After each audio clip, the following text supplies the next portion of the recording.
Every spring, the whole valley got stuck.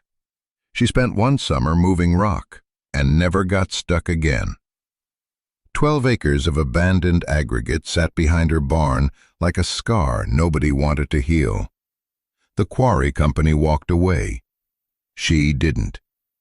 Her grandfather's journal said one thing about Eleanor Voss sat at her grandfather's kitchen table with her hands flat on either side of a leather-bound journal, the brass clasp undone, the pages open to an entry dated November 1987.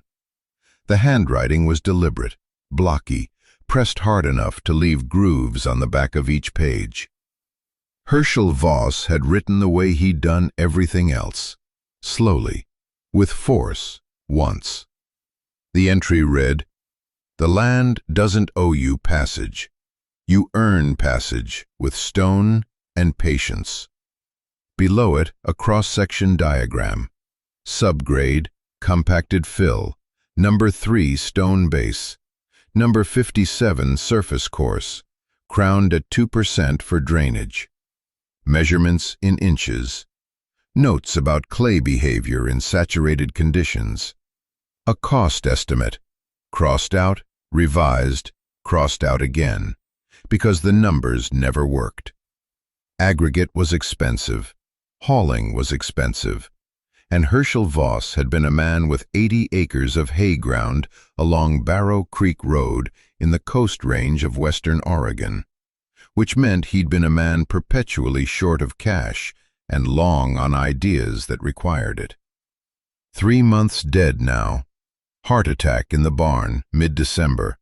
His body found by the mail carrier 2 days later, because nobody else had reason to come down that road in winter. Here's what you need to understand about Barrow Creek Road in 1991. It wasn't really a road. It was a 16-foot wide strip of native clay soil that the county graded once a year in August, and by March it turned into 6 weeks of impassable soup. We're talking axle-deep ruts. We're talking a half-mile stretch between the creek crossing and the county blacktop where trucks simply did not go.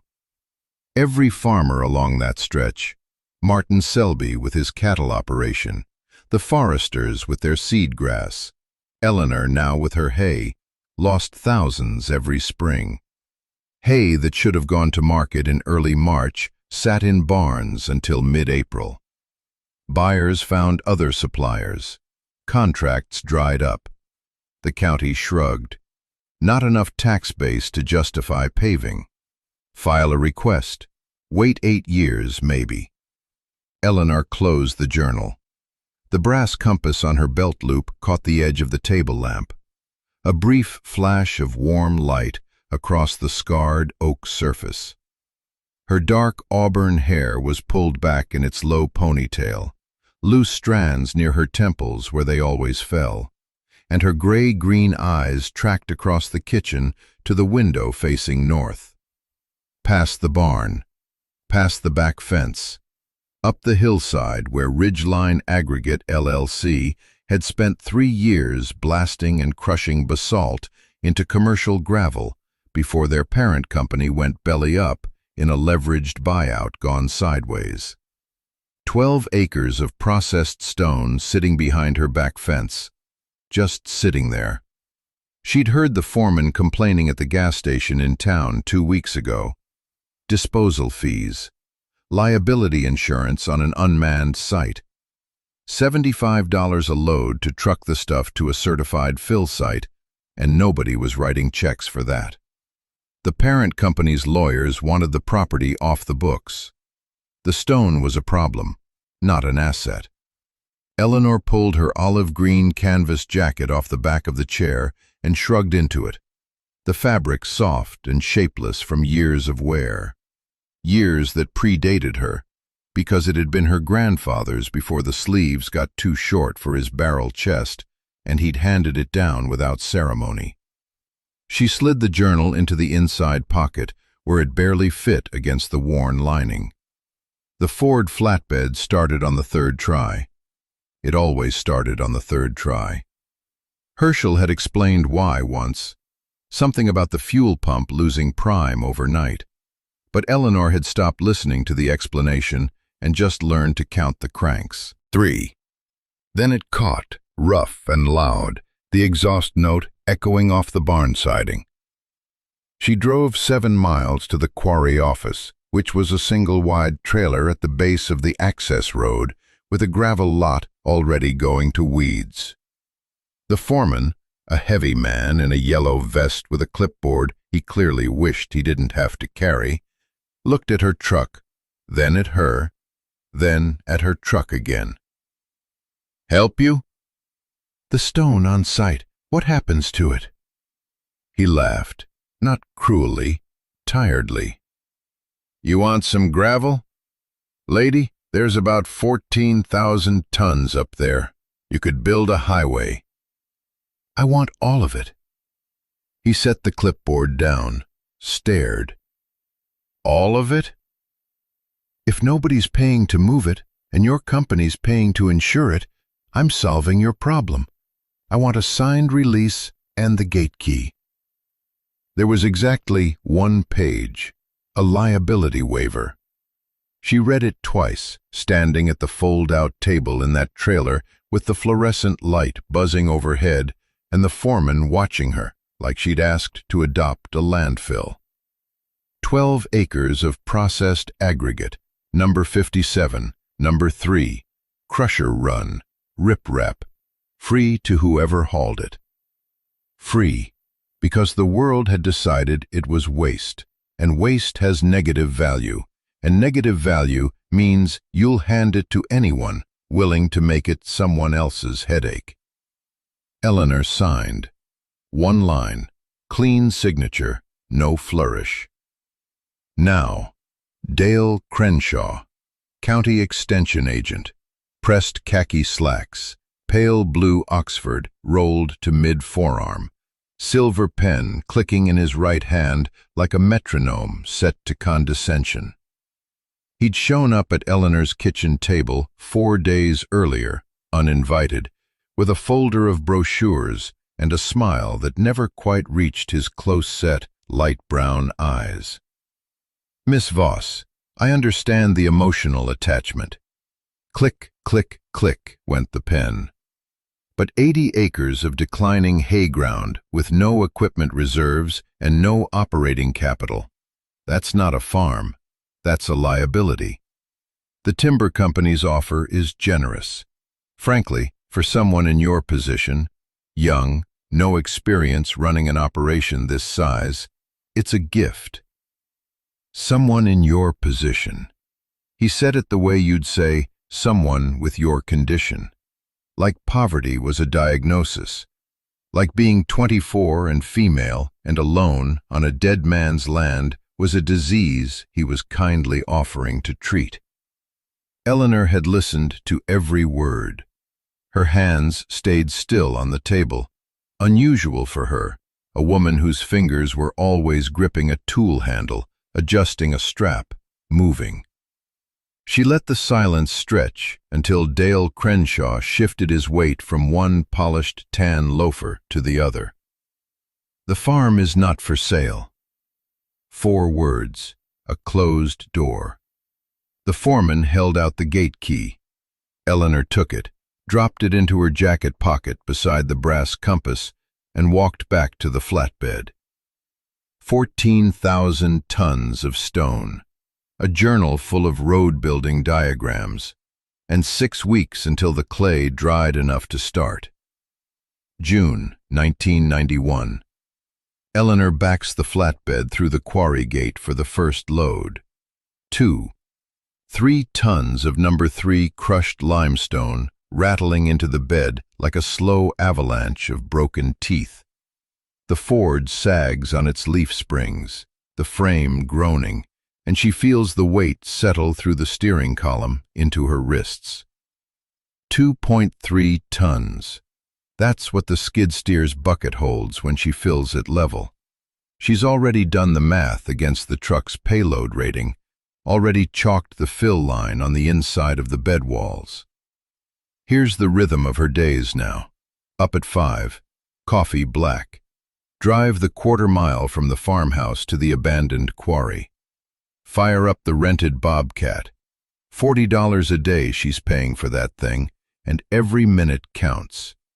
3 bucket loads fills the flatbed to the chalk line. Then she kills the skid steer, climbs back into the Ford, and crawls down the farm lane at 12 miles an hour, because anything faster and the suspension bottoms out on the ruts. At the dump site, she pulls the pin on the box blade, spreads what she's dropped, drives back. 8 loads a day in the first weeks, 10 if the light holds and her shoulders don't lock up. The brass compass swings on her belt loop with every step between the cab and the blade controls. Her hands, already calloused from the spring's fencing work, split open fresh along the heel of her palm where the steering wheel grinds. She wraps them in electrical tape and keeps going. Now, Herschel's journal is specific about road construction. She's got the relevant page photocopied and taped to the dash with masking tape. His handwriting, blocky, precise, the letters of a man who thought in measurements, lays out a cross-section like a blueprint. 8 inches of number 3 base aggregate. 4 inches of number 57 surface stone on top of that. Crown the center 2% above the edges so water sheets off both sides. Ditch on the left, ditch on the right. 12 inches deep minimum, graded to daylight. Eleanor measures with a string level stretched between wooden stakes she's pounded every 25 feet. She checks the crown with a 4-foot carpenter's level laid across a straight 2x4. 2% means just under 1 inch of rise across 4 feet. She adjusts the box blade a 1/4 inch at a time until the bubble sits right. And the first 200 feet? Disaster. She laid the number 3 stone directly onto the existing lane surface, which is topsoil. Rich, soft, organic topsoil that her grandfather spent decades building. The stone doesn't sit on it. The stone punches through it. Like teeth into bread. That's exactly what it looks like. Within 3 days of rain, those first 200 feet are worse than before. Angular limestone fragments jutting out of black mud at crazy angles. The flatbed's rear tires spinning uselessly, slinging muck across the fenders. She stands there in the rain, gray-green eyes burning, loose strands of dark auburn hair plastered to her temples. 200 feet of wasted work. 46 tons of aggregate swallowed by the earth like it was never there. That night, she sits at the kitchen table with the journal open under the hanging bulb. She flips past the road cross-section page, past it, looking for what she missed. And there it is. 3 pages deeper, a section headed Subgrade Preparation in Herschel's blocky capitals. Strip the topsoil entirely. Expose the clay beneath. Compact the clay with weight, roller or loaded truck driven back and forth until no tire impression remains. Then lay geotextile fabric, then stone. He even wrote the reason. Topsoil is alive. It breathes, it moves, it swallows. You don't build a road on something alive. You build it on something dead and still. So she excavates, rents a box scraper attachment for the bobcat, another $18 a day, and strips those first 200 feet down to bare orange clay. She drives the loaded flatbed back and forth across the exposed subgrade until her tracks stop showing. Lays the fabric in long rolls, overlapping the seams 18 inches. Then stone again, layer by layer, compacted between lifts. The reworked section holds. She drives the flatbed across it loaded. 2.3 tons in the bed, plus the truck's own weight. And the surface doesn't deflect. Not a millimeter. The stone locks together. The fabric keeps it from migrating downward. The crowned surface sheds water into the ditches like a peaked roof. Martin Selby drives past in his mud-caked black rubber boots and his dented thermos, headed somewhere in his own truck, and slows just long enough to watch Eleanor spreading stone with the box blade. He shakes his head. That night he tells his wife, and she tells two other wives at the feed store, that the Voss girl is out there playing in the gravel like a child, building herself a little road to nowhere, on a farm that hasn't turned a profit in 3 years. Eleanor doesn't hear this, and if she did, she wouldn't stop. The summer's toll is physical and financial. Her hands blister, heal, blister again, then finally callous into something permanent. 14-hour days from June through August. Diesel for the flatbed runs her $11 a day. The Bobcat rental is $40. By the time she's done the math at the end of August, sitting at that same kitchen table, pencil stub working down a column of figures, she spent $1,400 total. Diesel, equipment rental, the geotextile fabric, the stakes and string. $1,400 for 780 tons of crushed stone, moved and placed. She calls the county's commercial aggregate delivery service just to check. The quote comes back, $23,000 for equivalent material, delivered and spread. She writes both numbers side by side in the margin of Herschel's journal and underlines the difference. By August, she's moved 340 loads, roughly 780 tons, and her main farm lane is graveled, crowned, and draining. 1,800 feet of road that holds a loaded hay truck at speed without a single rut. She drives it one evening just to feel it, the tires humming on packed stone instead of sucking through clay, and the contrast at her gate is brutal. Her lane ends. The county road begins. Red clay, rutted 6 inches deep, standing water in every low spot. She parks the flatbed, walks inside, opens the journal to a page about building outward from the center. September 1991. The filing cabinet in Herschel's back room smells like pipe tobacco and rust.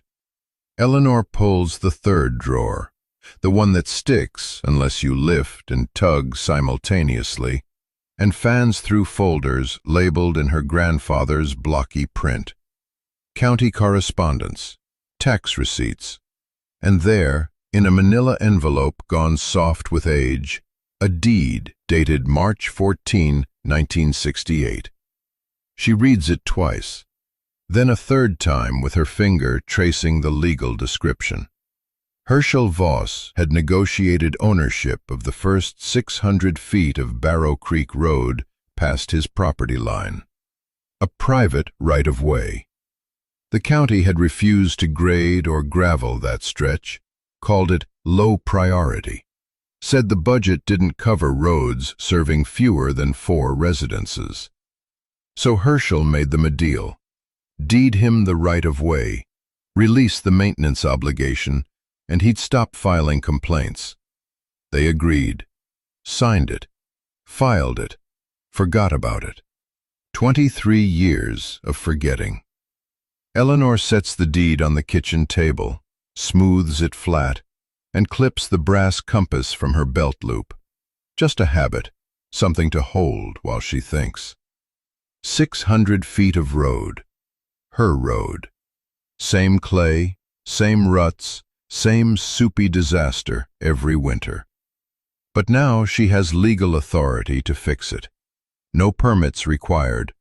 No county board to petition. The old man bought himself a future, and she's standing in it. Same method, same cross-section. Number 3, crushed limestone base, 4 inches compacted. Number 57, surface gravel, 2 inches crowned. Ditches on both sides.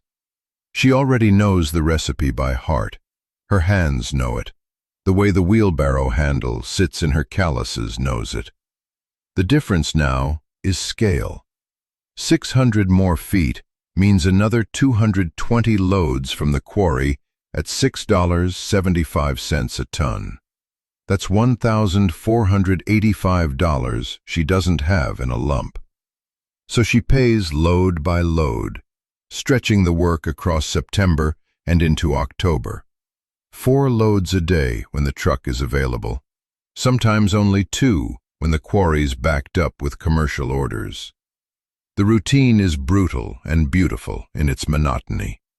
Dump, spread, rake to crown, compact with the plate tamper she rents weekly. Move the stakes, repeat. Her forearms burn. The loose strands near her temples are perpetually plastered with sweat and limestone dust. The faded olive-green canvas jacket comes off by 9 in the morning and doesn't go back on until dark. October 2nd. Dale Crenshaw's tan loafers appear at the edge of her work site. She hears the pen clicking before she looks up. There he is, pressed khaki slacks, pale blue Oxford rolled to mid-forearm, that silver ballpoint ticking like a metronome in his right hand. He's got a clipboard this time. Of course he does. "Miss Voss?" He says it the way you'd address a dog that wandered onto your lawn. "I'm getting calls. You're building infrastructure out here without permits. County road, county jurisdiction." Eleanor doesn't stop raking. She finishes the stroke, sets the rake against the dump truck's tailgate, and walks to her own truck. Pulls the manila envelope from the glove box. Hands it to him without a word. He reads it. The pen stops clicking for exactly 4 seconds. "This is from '68, he says, like the date invalidates it. The county could still claim eminent domain if they determined public interest. Then they'd have to maintain it.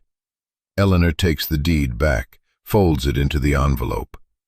They haven't in 23 years. Crenshaw's jaw tightens. That dimple in his chin deepens when he's annoyed. She's learned to read it. He wants to say something cutting. Something about a girl playing construction worker, about wasted effort, about how she'll run out of money before she runs out of mud. But the deed is real, and he knows it, and the only thing worse than being wrong is being wrong in front of someone who won't even argue with you. He leaves. The loafers pick their way carefully around the fresh gravel, avoiding dust.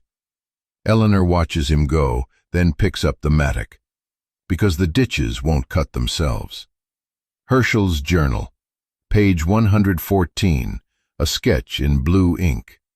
A V-shaped drainage ditch, dimensions noted in his careful hand. 18 inches deep, 3-to-1 slope ratio on both sides, wide enough at the top to carry what he called a 2-year storm. That's roughly 3 inches of rain in 24 hours for this stretch of the Willamette Valley. The geometry matters. Too steep and the sides erode. Too shallow and the water backs up, saturates the road base, turns your $6.75 a ton limestone into expensive soup. A rented excavator would cut these ditches in 2 days. $400 a day she doesn't have. So Eleanor cuts them by hand. Mattock and shovel. 18 inches down through clay that fights every stroke, that grabs the blade and holds it, that comes up in slabs the color of old rust. She measures with a stick she's notched at 6-inch intervals. Checks the slope with a level. Moves 6 feet forward. Does it again. 3 weeks. 1,200 linear feet of ditch, both sides of the road. Her shoulders ache in a way that doesn't fade with sleep. But the ditches are clean, graded, and pitched toward Barrow Creek at a 0.5% fall.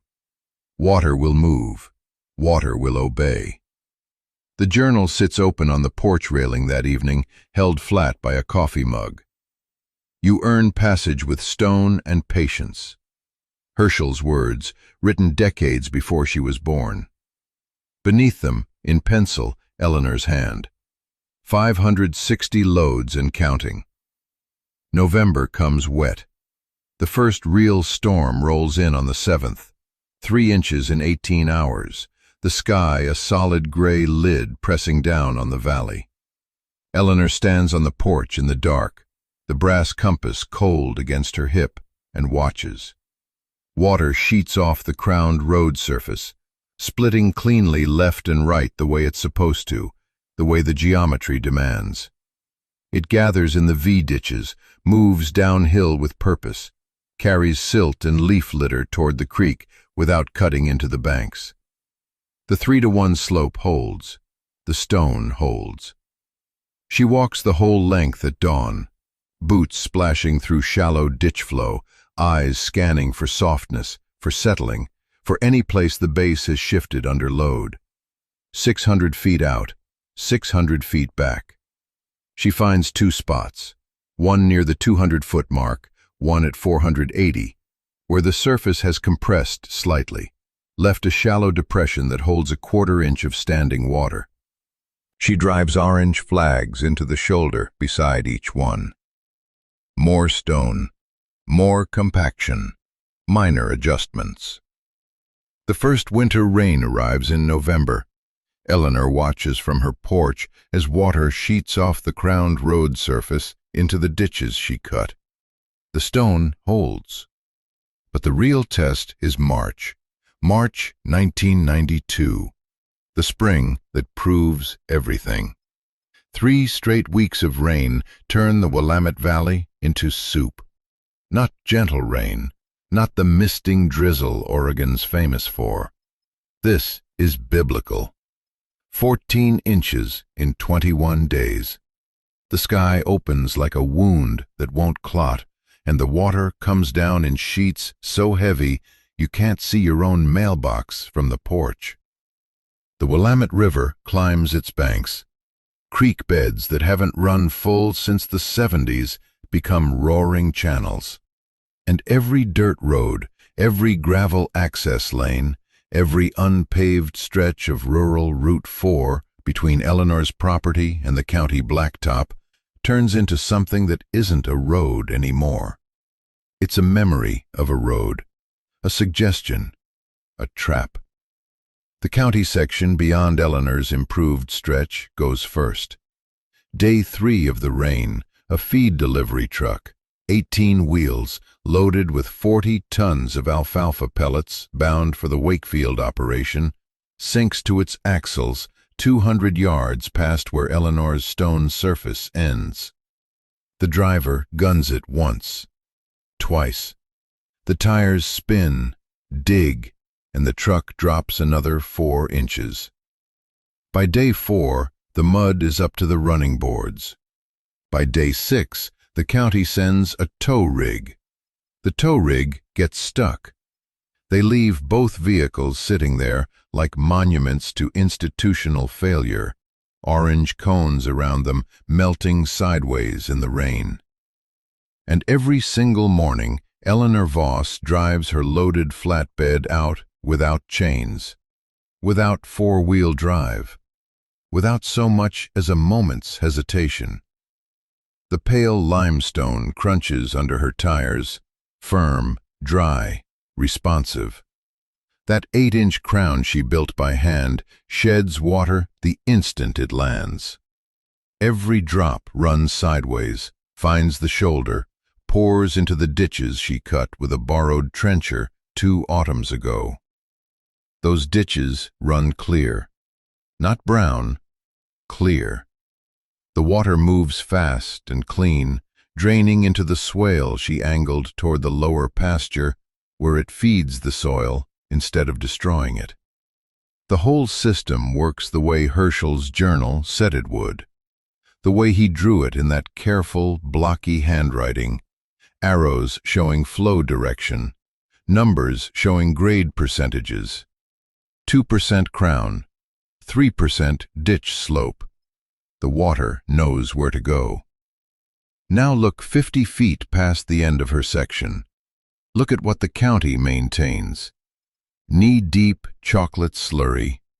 Tire tracks gouged so deep they've become permanent channels, which means the water pools instead of draining, which means every truck that tries to pass makes it worse, which means the road eats itself alive from the inside. Abandoned ruts filled with brown water. A mailbox post leaning 40 degrees because the ground around it has liquefied. A school bus route sign half submerged like a tombstone. 2 roads, same rain, same valley, same damn sky pouring the same water on both. One built by a 24-year-old woman with a dead man's journal and $800 worth of reject stone. The other maintained by the county with a 6-figure annual road budget and a fleet of graders. One works, one doesn't. The economic consequences come fast, and they come ugly. Martin Selby, broad-shouldered, ruddy-cheeked Martin with his dented thermos and his Carhartt jacket, has 40 head of beef cattle ready for the March auction in Salem. Prime window. Buyers are flush. Spring demand peaks the second week of March. His cattle are finished, fat, beautiful, and his road is gone. 3/4 of a mile of impassable mud between his loading chute and the county blacktop. He calls the auction barn, asks them to delay his lot. They can't. He watches his $12,000 sale window close like a door swinging shut in slow motion. $12,000. Gone. Because the road won't hold a cattle truck. The Petersons, half a mile north of Eleanor, can't receive their seed delivery. Spring oats. Timing matters.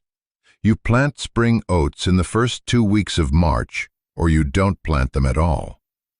Their delivery sits at the grain elevator for 14 days, racking up storage fees, while their fields sit empty and the planting window slides past. 2 weeks late means 2 weeks less growing season, means 15% yield loss, means the difference between profit and breaking even. The Wakefield's hay rots. 43 bales of premium Timothy sitting in a barn that no truck can reach. A buyer in Corvallis needs it yesterday. Can't get to it. The hay sits. Moisture creeps in. Mold starts its patient work. By the time the road dries in April, 20 of those bales are worthless. $1,000 of feed turned to compost because nobody thought about drainage. And through all of it, Eleanor's truck comes and goes, morning and evening, the crunching sound of limestone under rubber, the quiet efficiency of a system that does what it was designed to do. The jokes stop. Not overnight, not dramatically, just 1 week the guys at the feed store are still calling it Eleanor's little sandbox. The next week, silence. They watch her truck pull past the stuck delivery rig like it isn't there. They watch her haul fence posts out on a Tuesday when nobody else can move. They don't say anything. They don't need to. The silence is its own statement. Have you ever wagered everything on an idea no one else believed in? Have you ever watched the world prove you right and felt not triumph, but exhaustion? Because that's what Eleanor feels. Not vindication, not satisfaction, just tired. Tired from 2 years of lifting stone and cutting ditches and listening to men twice her age tell her she was wasting her time. tired from the weight of proving something that should have been obvious. The brass compass on her belt loop catches the gray morning light as she steps off her porch, and she doesn't feel like celebrating. She feels like there's more work to do. There's always more work to do. Eleanor's phone rings at 5 a.m. on a Thursday. It's Martin Selby. His voice is different. No joke, no condescension. "Eleanor, I got 40 head need to get to the auction barn by noon. My road's gone. Can I come through yours?" Martin Selby's cattle truck rolls down Eleanor's stone road at 6:15 a.m. Axles clear of mud, wheels crunching on clean number 57 limestone. He doesn't wave. He doesn't need to. The road speaks for itself. 40 head of Angus cross packed tight in that trailer, worth roughly $285 a head at auction if he makes the noon window. The truck moves steady. No fishtailing, no ruts catching the duels, no prayer involved. Just stone under rubber, drainage ditches pulling water away from the crown, and a quarter-mile of road that does exactly what a road is supposed to do. Martin's tires throw up a fine, pale dust, nothing more. His cattle make it to the auction barn with 2 hours to spare. He nets $11,400 that afternoon. The next morning, not a week later, not a month, the very next morning, Martin's dented stainless steel thermos appears at Eleanor's gate. He's standing beside his truck in that worn brown Carhartt, dark curly hair going gray at the temples, hands shoved in his jacket pockets. Eleanor walks out in her olive green canvas jacket, the brass compass clipped to her belt loop catching early light. She stops 6 feet from him, waits. He doesn't apologize. He doesn't say he was wrong. What he says is this: "What's the base layer? How deep you go?" That's it. That's the whole speech. And it lands heavier than any sorry ever could, because Martin Selby is asking to learn. From her. From the woman whose grandfather's ideas he called old man foolishness in the feed store parking lot 18 months ago. Eleanor tells him, 8 inches of coarse base, 4 inches of number 57 on top, crowned 3 inches over 12 feet for drainage. She tells him about the geotextile fabric underneath, the way it keeps the stone from migrating into the clay. She speaks plainly, the way Herschel's journal speaks. Martin nods, pours coffee from his thermos, listens like a man who just lost a $11,400 gamble and won it back on someone else's ground. Word moves through the valley the way word always moves, not through announcements, but through tire tracks. 3 more farmers show up that week, asking if they can run loads through Eleanor's road. Feed trucks, a hay hauler, one guy with a flatbed of fence posts. Eleanor doesn't give it away. She's 25 years old, and she already understands something most people never learn. Free things get used up. Free things get taken for granted. Free things die. She sets terms, $15 per loaded truck passage, or, and this is the part that matters, 40 hours of labor toward building the next section of road. Not maintenance, extension, growth. This isn't charity. This is infrastructure with a spine. Some guys balk. $15 to drive down a gravel road? But then they do the math on what a stuck truck costs them. The tow, the missed delivery window, the hay that sits in the rain, the cattle that don't make auction. $15 starts looking like the bargain of the century. Now, guess who comes slithering back? Dale Crenshaw pulls up in his county vehicle, tan loafers somehow still polished despite the gravel, silver pen clicking in his right hand. He's got a new pitch. He wants to partner with Eleanor, wants the county to adopt her road into the public system.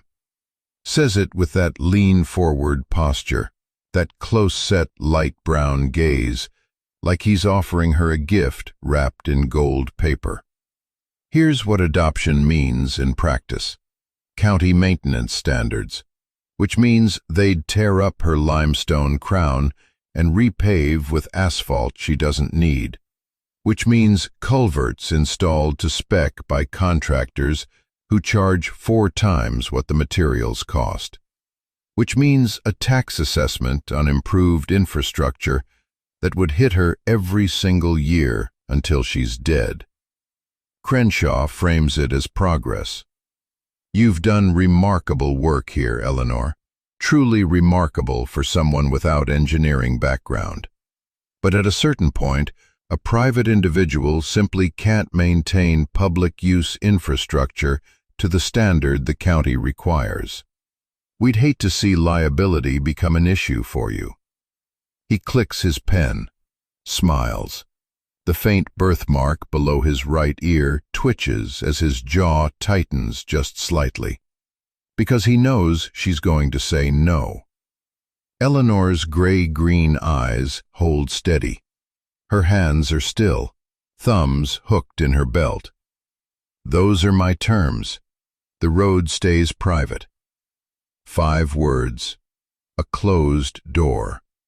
Dale drives away on her road, and that's the last time he visits with a smile. Through the fall, Eleanor expands. Farmers whose barnyards flood every spring start asking about flat ground. Equipment pads, 20 by 40 feet of compacted stone surface for parking combines, tractors, hay wagons. She builds them the same way she builds road. Geotextile base, coarse rock, fine top, crowned for drainage. $800 per pad, materials and labor. The quarry aggregate comes from the same deposit on her own land. She's calculated it carefully. Roughly 2,400 tons used so far out of an estimated 18,000 available. At her current rate of use plus sales, the supply holds for 12 to 15 years. Herschel had written in his journal, "The stone is the savings account. Spend it slow." She does. Then November hits. 3 days of cold rain turning the sky the color of wet slate. The hay operation, her actual farm, the thing that's supposed to keep the lights on, barely breaks even. $47 net after expenses on the last cutting. Eleanor sits at the kitchen table at midnight. Herschel's leather-bound journal open beside a cold cup of coffee. The brass clasp catches lamplight. She reads his cramped handwriting. Waste is just a failure of imagination. She considers for one long minute calling Crenshaw, letting the county take the road, taking that weight off. Then she stands, walks to the barn. The floor is dry. Her animals stand calm on solid ground, coats thick and clean. Her truck sits outside on stone that hasn't moved an inch in 14 months of weather. The proof is physical. The doubt burns away like fog under morning sun. Have you ever wagered everything on an idea no one else believed in? She did, every single day, and the ground held. By the end of that second spring, Eleanor has formalized an arrangement. Any neighbor can use her road for $15 per loaded passage, or they can contribute 40 hours of labor toward extending it further down the valley. 5 families sign. the road grows. 1994, 3 years in. Eleanor's road is now 1.2 miles of all-weather surface cutting through the heart of the valley. She hasn't spent $1 on maintenance beyond occasional regrading with the box blade. And the thing about a road that doesn't fail? People notice. People talk. People who wear ties and drive county vehicles start hearing the same story repeated at every municipal meeting. There's a stretch of private gravel in the Ochoco foothills that hasn't washed out once in 3 consecutive springs. Not once. While the county's own maintained routes close for 2 weeks every March. While school buses reroute and milk trucks sit idle and taxpayers grumble. Eleanor Voss's road just holds. So a county commissioner drives out. First week of April, 1994. Ground still saturated from snowmelt. He parks his sedan at the edge of her property line and walks the full 1.2 miles on foot, stopping every 100 yards to crouch down and press his palm against the surface. He's looking for ruts, for standing water, for the soft spots that plague every rural gravel road in the Pacific Northwest come spring. He finds nothing. The crown sheds water cleanly into the swales. The base doesn't flex under his weight. The surface aggregate locks together like mosaic tile. He asks Eleanor what she spends annually on maintenance. She's leaning against the box blade hitch, brass compass glinting at her belt loop, loose strands of dark auburn catching the wind near her temples. She tells him the truth. $0. Diesel for the tractor twice a year to smooth the crown. That's it. The commissioner's face does something complicated. Now here's where the numbers become the story. Eleanor has been documenting everything. Herschel taught her that. You don't just build a system, you prove it. She's run deflection tests with Martin Selby's loaded grain truck. 26,000 pounds rolling across a marked section at 5 miles per hour, while she measures surface displacement with a dial gauge bolted to a reference stake. Less than a quarter inch of deflection. She's measured drainage flow rates through the French drains at the road shoulders during peak runoff. 1.8 gallons per minute per linear foot. More than enough to keep the base dry, even during a 100-year event. And she's kept receipts. Every receipt. Every hour logged. Zero maintenance cost against the county's published budget of $4,200 per mile per year for gravel roads that still turn to soup every single March. The county formally certifies Eleanor's road as meeting private road standards that July. It's a single piece of paper, a stamped certificate with a survey number and legal description. But what it represents is something no bureaucrat can take back. Legal standing. The right to charge access fees. Protection against future eminent domain claims. The road is hers. The method is hers. The proof is hers. And Dale Crenshaw? The man who told her she'd be begging for county assistance within a year? The man who clicked that silver pen and smiled and said the words, "A girl playing in the dirt," to her face, like she was something stuck to the bottom of his polished tan loafer. He's gone. Reassigned to a different district, Deschutes County, where he can bother someone else with his clipboards and his condescension. His replacement is a woman named Patricia Holtz, and she drives out to Eleanor's property not to offer advice, not to push a chemicals stabilizer contract, not to remind Eleanor of the proper channels. She comes to ask questions. She brings a notebook. She writes things down. The system that tried to absorb Eleanor's work, that treated her like an amateur, like an inconvenience, like a problem to be managed, now studies what she built. Dale Crenshaw is irrelevant, not defeated in some dramatic confrontation, just unnecessary, rendered obsolete by a road that works. That's the sweetest kind of victory, the kind where you don't even have to say a word. Two landowners in adjacent valleys reach out that fall. Both have abandoned quarry sites on their property. One a basalt pit that closed in 1958, the other a decomposed granite deposit exposed by a logging road cut. They've heard about Eleanor's road. They want the same thing. Eleanor charges $200 per site visit, plus a copy of the cross-section specifications drawn in her own hand, adapted from Herschel's original diagrams in the brass-clasped journal. She walks their land, tests their stone with a hammer and her ear, listening for the ring that means dense, the thud that means porous. She tells them what will work, what won't, and exactly how deep to dig. Have you ever wagered everything on an idea no one else believed in, and then watched, slowly, over years, as the world bent toward you without you bending at all?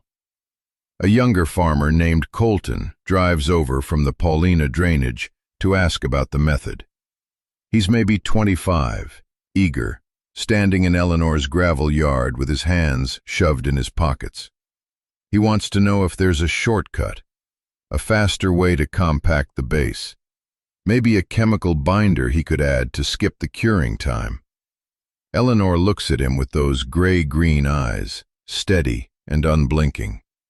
She's got dust ground permanently into the knees of her brown canvas work pants, and her scuffed boots are planted wide. She says it plain, the way Herschel would have. You earn passage with stone and patience. There's no shortcut that holds through March. Colton nods slowly. He doesn't argue. Good. Then, late October 1994, a contractor from Portland drives down to look at Eleanor's road before bidding a rural subdivision project. He photographs the cross-section where she's cut a test trench to show the layers. He asks who engineered it. She holds up the brass-clasped journal. My grandfather, 1967. 2019, 28 years later. Eleanor is 52 now, silver threading through her auburn hair, still pulling it back in the same low ponytail. The road is still there. Not just there, holding. 3.4 miles of it now, winding through the valley like a pale ribbon stitched into the green. 7 farms connect to it. 7 operations that used to lose 2 weeks every March to mud, that used to watch their hay rot on flatbeds sunk to the axles. Not one truck has been stuck in 28 springs. Not one. And here's the thing that would make any road engineer lose sleep. The original 1991 section, that first quarter-mile Eleanor laid with her own hands and a rented box blade, has never been resurfaced. Not once. The number 57 limestone has done exactly what Herschel's journal predicted it would do across decades of freeze-thaw cycles. Each stone has shifted, settled, interlocked with its neighbors until the surface reads less like aggregate and more like a mosaic. The crowning still sheds water. The ditches still carry it away. The subgrade, that clay she scarified and rolled when she was 24 years old, is still dry 18 inches down. 28 years. No asphalt, no concrete, no chemical stabilizer. Just geometry, drainage, and stone placed with understanding. The farm itself tells the rest of the story. Eleanor's hay operation turns a profit, not a fortune, but a clean, steady profit. And it isn't because she's pulling miracle yields. Her 2.2 bales per acre against the county average of 1.8 helps, sure. But the real edge is simpler than that. She can deliver in March.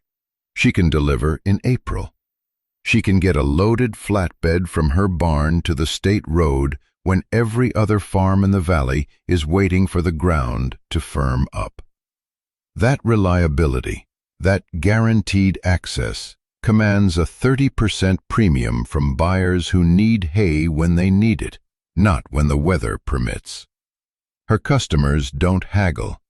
They pay her price because she's the only one who shows up. The Quarry site sits quiet most days now.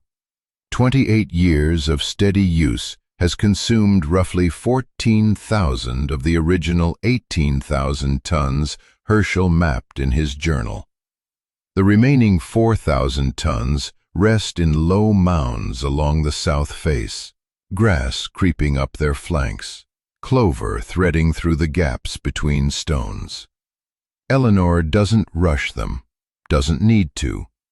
There's enough stone left for maintenance, for the occasional new spur, for whatever comes next. The land is reclaiming what it offered, slowly, on its own schedule. She respects that. 3 valleys now use variations of Herschel's method. Farms she's never visited, maintained by people she's never met, built on cross-sections copied from copies of copies. The crowned profile, the French drains, the compacted lifts. The county itself has quietly adopted his specifications for new rural road projects. You won't find his name in any document. No credit, no citation.